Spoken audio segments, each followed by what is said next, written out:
महाभारत में जो कृष्ण भगवान थे वो कौरवों के बीच गए संदेशा लेके, आखिरी संदेशा। वहां पे भी उनकी भाषा देखिएगा, आप महाभारत अगर सीरीज देखिए तो भाषा देखिएगा। दुश्मन से भी इस तरह से बात कर रहे थे जैसे लगता था गुरु जी से बात कर रहे हैं। ये भाषा की मर्यादा। लेकिन आज ये वही श्याम की धरती है, ये वही पुरुषोत्तम राम की धरती है जहां लोग तहजीब भूल गए कि बात करना कैसा चाहिए। ये वही पुरुषोत्तम राम थे जिनके अपने भाई लक्ष्मण जी को जब शिक्षा लेनी थी तो रावण के पैताने बैठे थे कि ये शिक्षा लेना है तो उसके पास झुकना पड़ेगा यहाँ पर। लेकिन आज हम लोग भूल गए हैं कि हमें बात में तो इतना आजकल वो तहजीब ही नहीं रह गया है कि इतना रफ बोल दो कि दुश्मन किसी से पूछो, एक लड़का पूछा तुम्हारा क्या हाल है, तू कर है खराब है, ठीक कर दोगे जब हाल है भाई। आप सबकी जिंदगी में कुछ कठिनाइयां आएंगी, ठोकरें लगेंगे, लेकिन ठोकर खा के संभलना भी जरूरी है। ठोकरें खाकर भी ना संभला तो ये मुसाफिर का नसीब। राह के पत्थर तो अपना फर्ज अदा कर चुके हैं और कभी भी मुश्किलों से घबराइएगा नहीं। कोको कोला कंपनी जब स्थापना हुई थी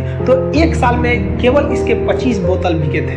कंपनी का दिमाग हिल गया था। लेकिन आज के समय में दुनिया में हर जगह कोको कोला बिकता है और इसने तो फिजिक्स को उल्टा कर दिया। लोग कहते हैं ठंडा मतलब तो कोको कोला। भाई साहब, ठंडा मतलब वो होता है जिसका टेम्परेचर कम हो। लेकिन इतना बिका कि इसके आगे लोग भूल गए कि ठंडा मतलब कोको कोला नहीं होता, ठंडा मतलब वो चीज जिसका टेम्परेचर कम है। ये मत सोचिए कि एक महीने में क्या होगा, एक साल में क्या होगा।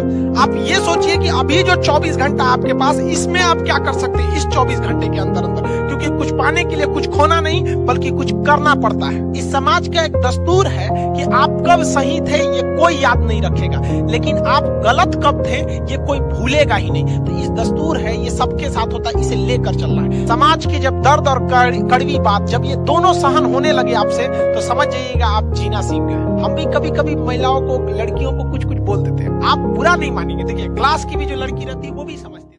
और जब तक हम हैं किसी के भी पढ़ाई में पैसा बाधा नहीं आएगी। हम शुरू से यही कहते हैं कि अब राजा का बेटा राजा नहीं बनेगा, राजा वही बनेगा जिसमें योग्यता होगी। क्योंकि गरीबों को छोड़कर हम देश को आगे नहीं ले जा सकते। ये बचवा जो है, देखिए गरीबी कितनी बेशरम चीज होती। बेचारा अपने छोटे भाई को कंधे पर लिया है और आगे पेट पालने के लिए पान बेच रहा है। कौन सा यूनिवर्सिटी इसको पढ़ा देगा? कौन एडमिशन देगा इसको? ये पढ़ लेगा दिल्ली में 1 लाख रुपया 2 लाख रुपया फीस देके। ये बड़का बड़का ऑनलाइन जो कंपनी बैठी है वहां पे 60,000 70,000 रुपये ये फीस दे पाएगा? नहीं दे पाएगा। इसके लिए आते हैं खाने। इन लोगों के लिए हम लोग लड़ते हैं क्योंकि ये बच्चे कहीं ना कहीं मारे जाते हैं। भगवान से भी हम क्या कहें, किसी के घर में नोट की पेटी बरसे न बरसे लेकिन कोई भी इंसान रोटी के लिए न तरसे, इतना भी गरीबी नहीं होना चाहिए। इन सब बच्चों के लिए आदमी पढ़ाता है। देखिए, आपको एक तस्वीर दिखा। इस तस्वीर में एक शादी का माहौल है, ये दूल्हा है, इनके ये कोई भी होंगे करीबी बच्चा है। कितना खुशनसीब है। इसके लिए हर यूनिवर्सिटी, हर कॉलेज, हर कोचिंग का दरवाजा खुला।